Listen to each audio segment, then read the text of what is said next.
Around 2 weeks ago, there was an article published on jalopnik.com, and what it talked about was picking up an early C4 Corvette for under $5,000 and then just daily driving the heck out of it just because.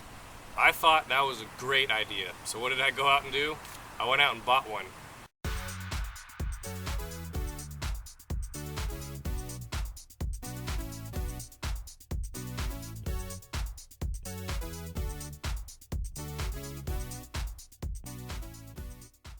So this video series will be pretty much two parts. One, it's going to be fixing up this car in order to get it to daily driver status, and then driving it around every day for a couple months just to see how it is, and then obviously making videos on it and letting you guys know what I think. So let's go ahead and take a quick tour of the car, and I'll show you what needs to be done. I'll show you the condition of the one I got, and hopefully you enjoy it.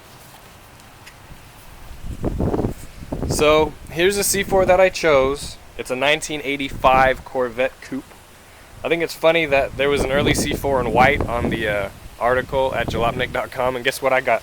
The same kind of thing. So I bought it for under $5,000, and I think that I did pretty good. Now you ask, why 1985? Why not try to get like a 96 or something at the other end of the C4 generation?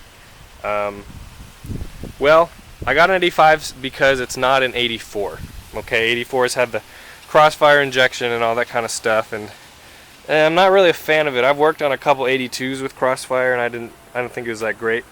What I like about this one, it comes with the TPI on the L98 engine. That's another reason I got it, is because it has the L98, which I like to work on better than the LT1, just because it's more old school, you know, distributor in the back, that kind of thing. So another reason why I got an 85 is because 84 and 85 are the only Corvettes that didn't have, or C4 Corvettes, that didn't have what you call a VATS system, or a vehicle anti-theft system. And my brother-in-law and my mother-in-law both have C4s, and they've had issues with that. And I'm kind of glad not having to deal with it. So the last reason why I got it, let me show you inside, is because yes, it's a 4-speed. So that's going to be a lot of fun to drive. So let me show you some of the issues that we have with this car. So first, it's missing the instrument cluster, so I'll have to buy one of those. Also, it's missing the dash trim panels. It was missing a radio, but I ended up getting a radio for it for very, very, very cheap. The target top is cracked in the corners, and it needs carpet like you wouldn't imagine. Luckily for me, it came with carpet, so all I have to do is put it in. So I'll make a video on that later on once I get it, you know, dependable driving. Another couple issues that we have is when I picked it up, the battery was dead, so there's a potential battery issue. I'm not sure whether it's the alternator's not charging or the battery's, you know, old. Let me get this put up here for you. So here's the clamshell hood. Another thing I do like about the C4 is it got a sweet hood. So the battery is from 2011. We'll see how long that one lasts and what we have to do to do it, or what we have to do to fix it.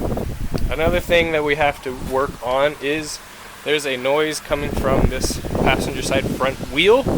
Whether it is a wheel bearing or tire or what, we have to investigate that.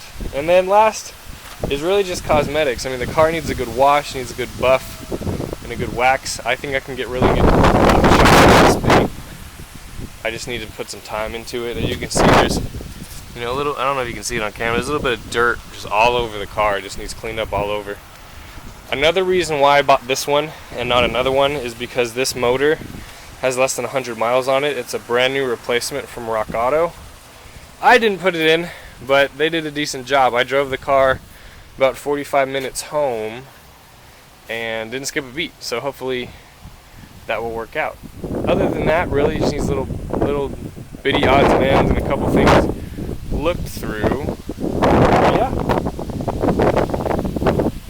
So the issue that I'm going to have with this car is that when I have cars, I like to have them look nice. I like to, you know, have them sound nice and just be the best they can be. So it's going to be could be real easy to throw a couple $1,000s into this car and then be totally upside down in it.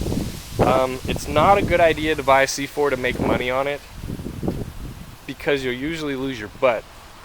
But what I want to do is be wise where I put my money in this car, just really the necessary items, and then leave the rest as is. I'm not looking to make money on this car. If I get my money back, that would be good enough for me. But I'm really bought it just to have fun with it. So tell me what you guys think in the comments below. This is only part one, so we're going to have quite a few more parts doing fixes on this car, and then after that we'll be driving it around and seeing what it's like to really daily drive a C4, especially a beater one that's cheap and not worth anything. So yeah, let me know. Thanks for watching, guys.